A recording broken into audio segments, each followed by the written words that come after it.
আসসালামু আলাইকুম, স্বাগত জানাচ্ছি আরটিভির রাতের সংবাদে। আপনাদের সাথে আছি আমি পারভিন মিতু। অন্তর্বর্তী সরকারকে দুর্বল সরকার বলে মনে করেন বিএনপির স্থায়ী কমিটির সদস্য অবসরপ্রাপ্ত মেজর হাফিজউদ্দিন আহমেদ। সংকট সমাধানে রাজনৈতিক সরকারের বিকল্প নেই বলেও মনে করেন তিনি। আমির খসরু মাহমুদ চৌধুরী বলেছেন, এখন যারা সংস্কারের তালিম দিচ্ছে গত 17 বছর ধরে তাদের কাউকে রাস্তায় দেখা যায়নি। শেখ হাসিনা পালানোর পরবর্তী বাংলাদেশ কেমন হবে সেই সংস্কারের কথা মাথায় রেখেই বিএনপি 31 দফা দাবি দিয়েছিল। কায়েস রাহাতের রিপোর্ট। জাতীয় প্রেস ক্লাবে মাওলানা ভাসানীর ফারাক্কা লং মার্চ ও ডাক্তার জাফরুল্লাহ চৌধুরীর মৃত্যুবার্ষিকী উপলক্ষে গোলটেবিল বৈঠক ও স্মরণ সভার আয়োজন করা হয়। স্মরণ সভায় বিএনপির স্থায়ী কমিটির সদস্য আমির খসরু মাহমুদ চৌধুরী বলেন, মানবিক করিডোর নিয়ে অন্ধকারে আছে দেশের মানুষ। একই সঙ্গে এই করিডোর দিয়ে বাংলাদেশ কোনো যুদ্ধে জড়িয়ে পড়বে কিনা সেই প্রশ্নও তোলেন তিনি। একটি অনির্বাচিত সরকার, তারা নিজেরা সিদ্ধান্ত নিচ্ছে, তারা কথা বলে যাচ্ছে। তাহলে এটা কার এজেন্ডা? এর পিছনে কি? বাংলাদেশকে কি আমরা কি আবার একটা গাজায় পরিণত করতে চাই? অন্য এক অনুষ্ঠানে অন্তর্বর্তী সরকারকে দুর্বল সরকার উল্লেখ করে দলটির স্থায়ী কমিটির আরেক সদস্য মেজর হাফিজউদ্দিন আহমেদ বলেন, বারবার নির্বাচন চাওয়া হলেও তার কোনো লক্ষণ দেখা যাচ্ছে না। একই সঙ্গে ভারতের পানি আগ্রাসনের বিরুদ্ধে ব্যবস্থা নেয়ার আহ্বান তার। অন্তর্বর্তীকালীন সরকার মানে দুর্বল সরকার। তবুও আশা করব আগামী দিনগুলোতে পানি আগ্রাসনের বিরুদ্ধে বর্তমান প্রফেসর ইউনূসের সরকার বলিষ্ঠ ভূমিকা রাখবেন বলে আমরা আশা করি।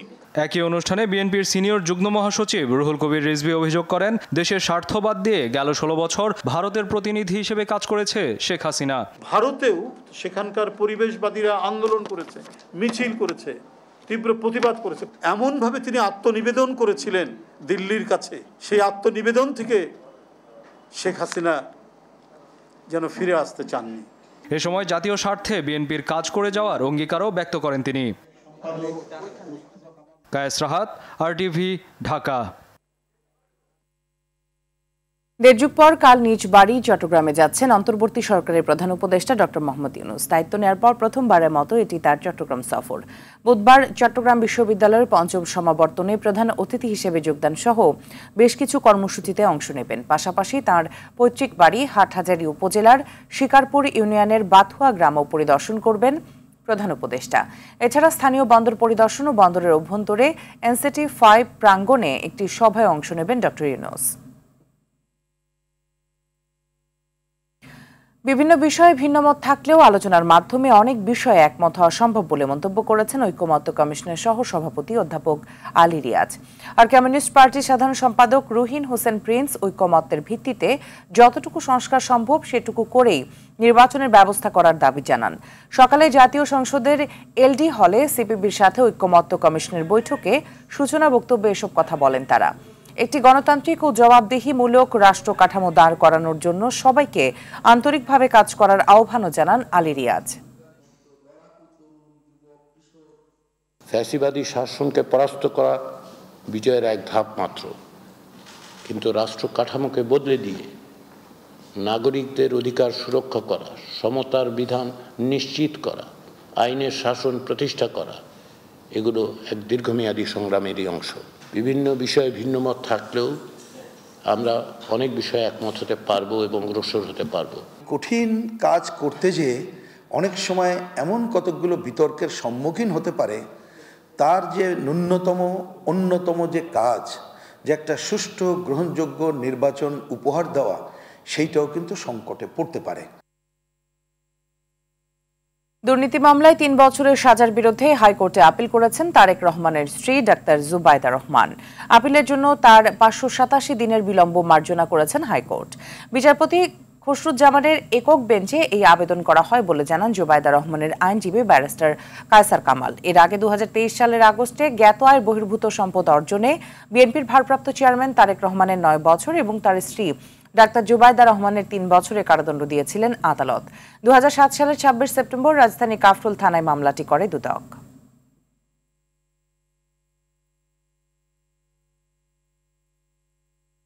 রাজনৈতিক দল হিসেবে জামায়াতের নিবন্ধন অবৈধ ঘোষণা করে হাইকোর্টের দেয়া রায়ের বিরুদ্ধে দলের পক্ষে করা আপিল আবেদনের উপর শুনানি কাল অনুষ্ঠিত হবে।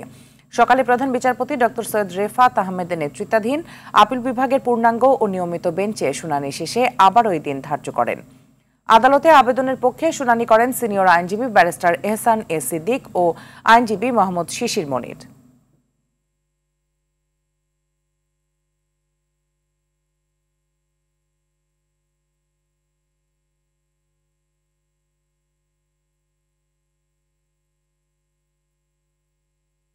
জুলাই আগস্ট হত্যাকাণ্ডকে কেন্দ্র করে দেশের বিভিন্ন স্থানে দায়ের করা মামলায় আসামি করা হচ্ছে নিরপরাধ অনেককে। ব্যক্তিগত দ্বন্দ্বের জেরে এমন হয়রানির পথ বেছে নিচ্ছে অনেকে। এ নিয়ে খোদ উপদেষ্টা ছাড়াও উদ্বেগ প্রকাশ করেছে বিভিন্ন মানবাধিকার সংগঠন। অবশ্য পুলিশ বলছে, মামলার তদন্তে কারো সম্পৃক্ততা ছাড়া নিরপরাধ কাউকে হয়রানি করা হচ্ছে না। আরো জানাচ্ছেন দীপন দেওয়ান।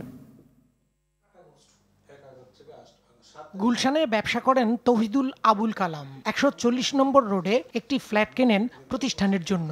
ফ্ল্যাটের পুরো টাকা পরিশোধ করলেও বিক্রেতার সঙ্গে এ নিয়ে তৈরি হয় জটিলতা।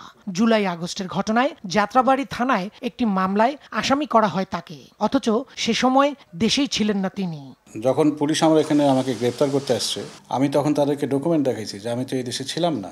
এত কিছু দেখানোর পরও তারা কোনো কথা শুনে নাই। ফ্ল্যাট দিয়ে যে মামলা, সে তার লোকজন নিয়ে নিচে বসে আছে এবং তারাই আমাকে এটাকে গ্রেপ্তার করাচ্ছে। আমি থাকি গুলশান আর মামলা হলো যাত্রাবাড়ি। আমি নিজেই পুরো ব্যাপারটাতে সত্যিকার অর্থে খুব অবাক হয়ে গেছি যে এই দেশে কি এইভাবেও পসিবল, আর আন্দোলনের কি এটাই ফসল। অসংখ্য মানুষের এমন হয়রানির শিকার হওয়ার তথ্য রয়েছে সরকারের কাছেও। কিছুদিন আগেই এ নিয়ে ক্ষোভ প্রকাশ করেন খোদ আইন উপদেষ্টা। অনেক হয়রানিমূলক মামলা হচ্ছে, বিদ্বেষমূলক মামলা হচ্ছে। জুলাই আগস্ট আন্দোলনের মামলায় নিরপরাধ ব্যক্তিদের গণহারে আসামি করা ও গ্রেফতারের ঘটনায় উদ্বেগ জানিয়েছে মানবাধিকার সংগঠন ব্লাস্ট। কেউ কেউ মামলা করার সময় অন্য কেউ তাদেরকে সহযোগিতা করেছে, হয়তো সেভাবে এখানে বিভিন্ন নাম ঢুকে গেছে যেগুলো থাকার কথা না।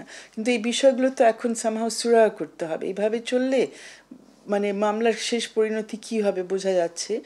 এই বিচার প্রক্রিয়াগুলো এত সহজ না যে 5-10 মিনিটের মধ্যে হয়ে যাবে। সময় তো লাগবে, সাক্ষী আনতে হবে, তদন্ত সম্পন্ন করতে হবে, তারপর বিচার প্রক্রিয়া শুরু হবে। সো পুরো জিনিসটার একটা কাইন্ড অফ রোড ম্যাপ দরকার যে বিচার প্রক্রিয়া নিয়ে কি হবে। পুলিশ বলছে, ঘটনায় সম্পৃক্ততা না পাওয়া গেলে কাউকে গ্রেফতার করা হচ্ছে না।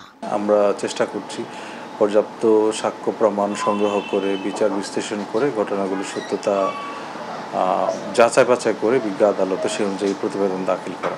যদি কোনো ব্যক্তি অযথা বা কাউকে হয়রানি করার জন্য কারো নাম দিয়ে থাকেন, সেটা আমরা তদন্তকালীন সময়ে অবশ্যই বিবেচনা করব এবং কোনোভাবেই পুলিশ কর্তৃক কাউকে বিনা কারণে হয়রানি করা বা অযৌক্তিক গ্রেপ্তার করার বিষয় এখানে ঘটবে না। জুলাই আগস্টের ঘটনায় মামলা নেওয়ার ক্ষেত্রে থানাগুলোকে আরও সতর্ক থাকার তাগিদ ভুক্তভোগী সহ সব পক্ষের। দীপন দেওয়ান, RTV, ঢাকা। বৈষম্য বিরোধী ছাত্র আন্দোলনের নেতা সাগর হত্যা মামলায় সাবেক এমপি কণ্ঠশিল্পী মমতাজ বেগমকে 4 দিনের রিমান্ড আদেশ দিয়েছেন বিচারক। দুপুরে ঢাকার সিএমএম আদালতে তাকে হাজির করা হলে মিরপুর মডেল থানার মামলায় 7 দিনের রিমান্ড আবেদন করেন তদন্ত কর্মকর্তা। শুনানিতে রাষ্ট্রপক্ষের আইনজীবী বলেন, জুলাই আন্দোলন চলাকালে গণভবনে বসে হত্যাকাণ্ডের নীল নকশা আঁকায় অংশ নিয়েছিলেন মমতাজ। পরে 4 দিনের রিমান্ড মঞ্জুর করে এ আদেশ দেন বিচারক।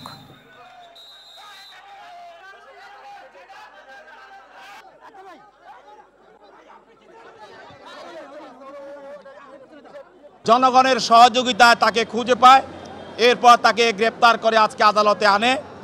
আদালতে আনার পর তার বিরুদ্ধে রিমান্ড প্রার্থনা করে। উভয় পক্ষের বক্তব্য শোনার পর বিজ্ঞ আদালত এই মমতাজকে 4 দিনের রিমান্ড মঞ্জুর করে তদন্তকারী কর্মকর্তার নিকট জিজ্ঞাসাবাদ করার জন্য অনুমতি প্রদান করে। বিএনপি সরকার গঠন করলে আওয়ামী লীগের সব দুর্নীতির বিচার হবে, কোনো অপরাধী রেহাই পাবে না বলে জানিয়েছেন যুক্তরাজ্য বিএনপির সভাপতি ও বিএনপি চেয়ারপারসনের উপদেষ্টা MM মালিক। সিলেটের লালাবাজারে তারেক রহমান ঘোষিত 31 দফার লিফলেট বিতরণ শেষে তিনি এই কথা জানান। ডিসেম্বরের আগে জাতীয় নির্বাচন আর প্রবাসীদের ভোটাধিকার প্রতিষ্ঠা ও সংসদে প্রতিনিধিত্ব নিশ্চিতের দাবিও তোলেন MM মালিক।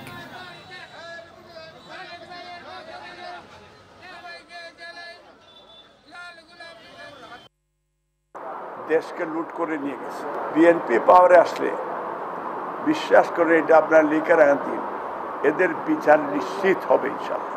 শুধু এরা না, বাংলাদেশে এই যে 31 দফা কর্মসূচিতেও আছে রাষ্ট্র সংস্কার মেরামত এবং ন্যায় নীতি স্টাবলিশ করার জন্য আমরা তাদের বিচার করব। তারা দুনিয়াতে না থাকলেও তার মরণোত্তর বিচার, যাতে বাংলাদেশের মানুষের জানতে পারে যে এই করাপশন করে তারা গিয়েছে।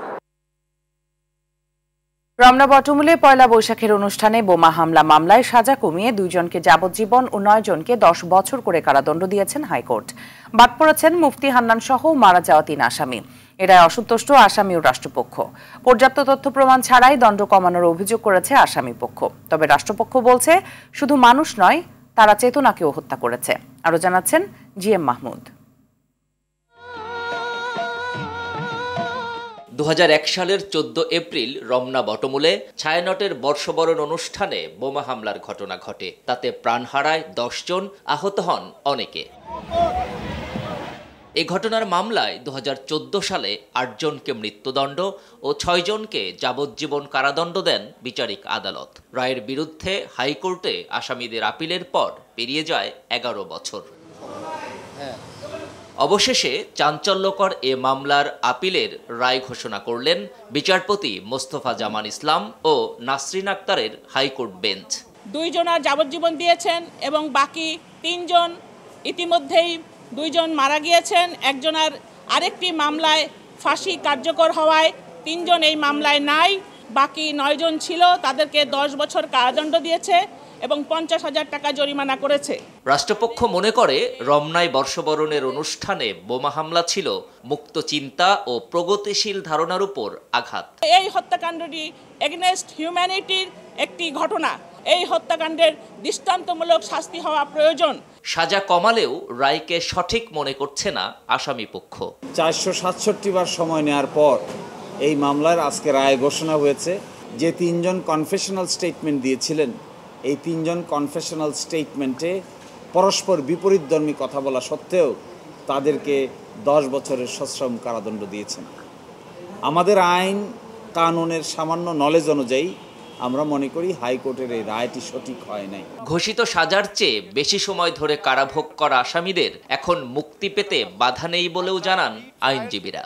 রায়ের আগে যেই টাইমটা ওনারা জেলে ছিল, হাজতে ছিল, ওইটাও কাউন্ট হবে এবং ওইটা কাউন্ট হয়ে যদি দেখা যায় যে 10 বছর হয়ে গেছে, তাহলে then they will be released if not wanted in any other case. GM Mahmud, RTV, Dhaka. Awami League ও দলটির অঙ্গ সংগঠন, সহযোগী সংগঠন ও ভাতৃপ্রতিম সংগঠনের কার্যক্রম নিষিদ্ধ করায় উদ্বেগ জানিয়েছে ভারত। নয়াদিল্লিতে দেশটির পররাষ্ট্র মন্ত্রণালয় থেকে কথা জানানো হয়। সাপ্তাহিক ব্রিফিংয়ে এক প্রশ্নের উত্তরে মন্ত্রণালয়ের মুখপাত্র রণধীর জেসওয়াল বলেন, আওয়ামী লীগকে পদ্ধতিতে নিষিদ্ধ করা হয়েছে তা গণতান্ত্রিক নয়। এতে বাংলাদেশের গণতান্ত্রিক স্বাধীনতা খর্ব হওয়ায় চিন্তিত ভারত। এবার টাকা ছাপিয়ে বা ব্যাংক থেকে ধার করে নতুন অর্থ বছরের বাজেট বাস্তবায়ন করা হবে না বলে জানিয়েছেন অর্থ উপদেষ্টা ডক্টর সালেউদ্দিন আহমেদ। নেওয়া হবে বাস্তব ভিত্তিক বার্ষিক উন্নয়ন কর্মসূচি। জাতীয় রাজস্ব বোর্ড বিলুপ্ত হলেও কর আদায়ে কোনো প্রভাব পড়বে না বলে জানান তিনি। মঙ্গলবার সচিবালয়ে ক্রয় সংক্রান্ত উপদেষ্টা পরিষদের সভায় শেষে এসব কথা জানান অর্থ উপদেষ্টা। বিস্তারিত বিলাল হোসেনের রিপোর্টে। জাতীয় রাজস্ব বোর্ড NBR বিলুপ্ত করে রাজস্ব নীতি বিভাগ ও রাজস্ব ব্যবস্থাপনা বিভাগ নামে 2টি নতুন বিভাগ গঠনের সিদ্ধান্ত নিয়েছে সরকার। তবে এ নিয়ে প্রতিষ্ঠানটির কর্মকর্তাদের দুশ্চিন্তার কোনো কারণ নেই বলে জানান অর্থ উপদেষ্টা। NBRটা যেভাবে আছে, কত টার্মস অফ রেফারেন্স হিসেবে এটা ইন্টারন্যাশনাল প্র্যাকটিস, পলিসি ডিভিশন আর ইমপ্লিমেন্টেশন ডিভিশন এক থাকে না, সব দেশেই আলাদা থাকে। পলিসি ডিভিশনটা একটু প্রফেশনাল লোক দিয়ে কাজ করতে হয়, আর NBR করবে এটা ইমপ্লিমেন্ট। এখন NBR যদি পলিসিও করে, যাদের খালি কাজ হলো কালেক্ট করা, এটা একটা কনফ্লিক্ট ইন্টারেস্টও থাকে। গতবারের তুলনায় রাজস্ব আদায় 2% বেশি হয়েছে বলেও জানান তিনি। অলরেডি কিন্তু রাজস্ব আদায় গতবারের তুলনায় 2% কিন্তু বেশি হয়েছে। হতাশাব্যঞ্জক না, আমি আরও এক্সপেক্ট করছি অ্যাটলিস্ট গতবারের চেয়ে কম তো হবে না, যে বলে 2%। নতুন অর্থ বছরের বাজেট অত্যন্ত বাস্তব ভিত্তিক হবে জানিয়ে অর্থ উপদেষ্টা বলেন, ধার করে কোনো বড় মেগা প্রকল্প নেওয়া হবে না। বড় বড় মেগা প্রজেক্টে ধার করে ডেফিসিট দিয়ে এগুলি করব না, এবং ব্যাংক থেকে বড়োইংও করে বিরাট তারপর টাকা ছাপিয়ে আমরা এগুলো বাজেটটা বাস্তবায়ন করে কিছুটা তো ডেফিসিট থাকবে, সেটা পূরণ করবে। আমি তো নেগোশিয়েট করছি। সচিবালয়ে সরকারি ক্রয় সংক্রান্ত উপদেষ্টা পরিষদের সভায় LNG আমদানি ও বর্ষা মৌসুমে নদীর তীরে ভাঙন রোধে উদ্যোগ নেয়ার সিদ্ধান্ত হয়। বিলাল হোসেন, RTV, ঢাকা। প্রতি বছরই যেন জাতীয় বাজেট থেকে অর্থ বরাদ্দ করা হয় এমন দাবি জানিয়েছে ক্ষুদ্র ও মাঝারি উদ্যোক্তাদের সংস্থা এসএমই ফাউন্ডেশন। রাজধানীর ইআরএফ মিলনায়তনে আয়োজিত আলোচনায় এসএমই উদ্যোক্তাদের করমুক্ত আয় সীমা ৬ কোটি টাকা করারও প্রস্তাব দেন। আরও জানাচ্ছেন তৌহিদুর রহমান। দেশে ক্ষুদ্র ও মাঝারি উদ্যোক্তা ১ কোটি ১৮ লাখের মতো, কাজ করছে ৩ কোটি ৭ লাখ শ্রমিক। অর্থনীতির ২৮% নিয়ন্ত্রণ করলেও আর্থসামাজিক উন্নয়ন এবং কর্মসংস্থান সৃষ্টিতে এই খাতের অবদান আরও বেশি। অর্থনীতি রিপোর্টারদের সংগঠন ইআরএফ মিলনায়তনে বাজেট আলোচনায়ও উঠে আসে এসএমই খাতের গুরুত্বের কথা। প্রতিষ্ঠার পর থেকে এসএমই ফাউন্ডেশনকে ২ দফায় মোট ৫০০ কোটি টাকা দেওয়া হয়েছে। এই সরকার তার জাতীয় বাজেটে আপনার এসএমই উন্নয়নের জন্য বড় রকমের বরাদ্দ দিচ্ছে। এসএমই উদ্যোক্তারা সহায়তা পেলে দেশের অর্থনীতি দ্রুত এগিয়ে যাবে বলে আশা এসএমই ফাউন্ডেশনের শীর্ষ কর্তাদের। এই বাজেটের জন্য এসএমই ফাউন্ডেশনকে অন্তর্ভুক্ত করা হবে। আমাদেরকে ২০ কোটি টাকাই দিক কিংবা ১০ কোটি টাকাই দেব, কিন্তু আমি জানবো যে এই ২৫-২৬ অর্থবর্ষরে যে বাজেট জাতীয় সংসদে পাস হবে সেখানে আমার ২০ কোটি টাকা আছে। একটা প্রেফারেন্সিয়াল ট্যাক্স রেজিম চাচ্ছি এসএমইদের জন্য।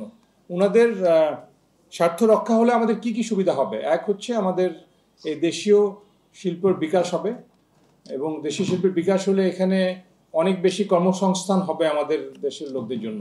উদ্যোক্তাদের দাবি দেশেই উন্নত মানের পণ্য উৎপাদন হচ্ছে। অল টয়েস আর মোস্টলি কপিড। চায়না ওইভাবে উঠছে। এখন আমাদের একটা সক্ষমতা আসছে যে আমরা ডিজাইন করতে পারবো। এই যে এলডিসি গ্রাজুয়েশন যখন হবে তখন আমাদের বিদেশি এফডিআই যদি আসে এবং তারা যদি দেখে যে তাদের পণ্য এখানে নকল করে আমরা বানাচ্ছি, আমরা কিন্তু বানাতে পারবো না। এইখানে ইনোভেশন দরকার, এখানে রিসার্চ দরকার। এসএমই প্রতিষ্ঠানে ২% প্রতিবন্ধী নিয়োগ দিলে কর রেয়াত, কৃষিপণ্য আমদানিতে আগাম কর বাতিল সহ ভ্যাট ১০% করার দাবিও জানান বক্তারা। তৌহিদুর রহমান, আরটিভি, ঢাকা। মাগুরার আলোচিত শিশু ধর্ষণ ও হত্যা মামলার বিচার কাজ মাত্র ২১ দিনেই শেষ হয়েছে। এই মামলার রায় দেওয়া হবে ১৭ মে শনিবার দুপুরে। রাষ্ট্রপক্ষ আসামি পক্ষের যুক্তিতর্ক শেষে রায় ঘোষণার দিন ঠিক করা হয়। এর আগে জেলার নারী ও শিশু নির্যাতন দমন ট্রাইব্যুনালের বিচারক এম জাহিদ হাসান দুপক্ষের বক্তব্য শোনেন। এর আগে সব আসামিকে কড়া পুলিশ প্রহরায় আদালতে হাজির করা হয়। প্রথমে রাষ্ট্রপক্ষ থেকে ২৯ জন সাক্ষীর সাক্ষ্য পাঠ করে শোনান স্পেশাল প্রসিকিউটর অ্যাডভোকেট এহসানুল হক সমাজি। তিনি সব সাক্ষীর সাক্ষ্য ও প্রমাণের ভিত্তিতে হিটু শেখকে ফাঁসি এবং অন্য আসামিদের সর্বোচ্চ সাজা দাবি করেন। আসামি পক্ষের আইনজীবী সোহেল আহমেদ আদালতকে জানান, এ মামলায় রাষ্ট্রপক্ষ প্রত্যক্ষ কোনো সাক্ষী আদালতে উপস্থাপন করতে পারেননি। মামলার অসঙ্গতি তুলে ধরে আসামিদের খালাস দাবি করেন তিনি। আগামী ১০ জুন ঢাকা স্টেডিয়ামে এএফসি ফুটবলের সিঙ্গাপুর বাংলাদেশ ম্যাচ, অথচ এখন শেষ হয়নি সংস্কার কাজ। মাত্র ১ সপ্তাহ পর বাফুফেকে ভেন্যুটি বুঝিয়ে দেওয়ার কথা। এনএসসির প্রকৌশলী হেদায়েতুল হক মির্জা জানিয়েছেন, এ সময়ের ভিতরে মাঠের কাজ শেষ করতে পারবে না তারা, তবে বাকি থাকবে কেবল হসপিটালিটি বক্সের কাজ। আতিকুল ইসলাম শাকিলের রিপোর্টে থাকছে বিস্তারিত। কাজী সালাউদ্দিন আমলে শুরু হলেও দীর্ঘ সময়ে শেষ হয়নি ঢাকা স্টেডিয়ামের সংস্কার কাজ। নতুন কমিটি দায়িত্ব নেওয়ার পর ক্রীড়া মন্ত্রণালয়ের মাধ্যমে এনএসসিকে তাগাদা দিয়ে কাজ গুছিয়ে আনে বাফুফে। সিঙ্গাপুরের বিপক্ষে ম্যাচকে টার্গেট করে মন্ত্রণালয় সময় বেঁধে দেয় কাজ শেষ করার। সে অনুযায়ী ক্রীড়া পরিষদের ২০ তারিখ স্টেডিয়ামটি বুঝিয়ে দেওয়ার কথা বাফুফেকে। তবে এনএসসি বলছে, এর মাঝে স্টেডিয়ামটি বুঝিয়ে দিতে পারলেও কিছু কাজ সম্পন্ন হতে আরও সময় লাগবে। বিশেষ করে হসপিটালিটি বক্সের কথা জানায় এনএসসি। শুধু হসপিটালিটি বক্স, ওখানে ৫৪০টা চেয়ার আছে, ওইটা আর্মিরা না যাওয়া পর্যন্ত ওখানে ওই কাজটা শুধু বাকি আছে, ওইটা শুরু করা যাচ্ছে না। ওনারা যাওয়ার পর সেই কাজটা করা হবে। যাওয়ার পর আমাদের ২ সপ্তাহ লাগবে। অপরদিকে ২২ তারিখে পরিদর্শনে আসবে এএফসি প্রতিনিধি দল। কিছু কাজ বাকি থাকলেও তা খুব একটা সমস্যা হবে না বলে মনে করেন বাফুফে কম্পিটিশনস কমিটির সদস্য ইকবাল হোসেন। চেয়ারগুলো সব রেডি করা আছে, তো আশা করি ওনারা যত দ্রুত শুরু যাবে কাজগুলো হয়ে যাবে। এই ক্ষেত্রে হয়তো এফসিকে আমরা ওই পোর্শনটা এটা বলতে পারবো যে এটা গভর্নমেন্টের একটা অংশ। হামজা পরশ পাথরে জেগে ওঠা বাংলাদেশের ফুটবলে দীর্ঘদিন পর ঢাকা স্টেডিয়ামে হবে জাতীয় দলের খেলা। ১৮,৫০০ মাঠের দর্শকের বাইরে ফ্যান জোনেও যেন দর্শকরা খেলা দেখতে পারে, সে ব্যবস্থাও করবে বলে জানিয়েছে বাফুফে। আতিকুল ইসলাম শাকিল, আরটিভি, ঢাকা। রাতের সংবাদ এ পর্যন্তই। মধ্যরাতের সংবাদ একটাই। দেখার আমন্ত্রণ রইল। ধন্যবাদ সবাইকে।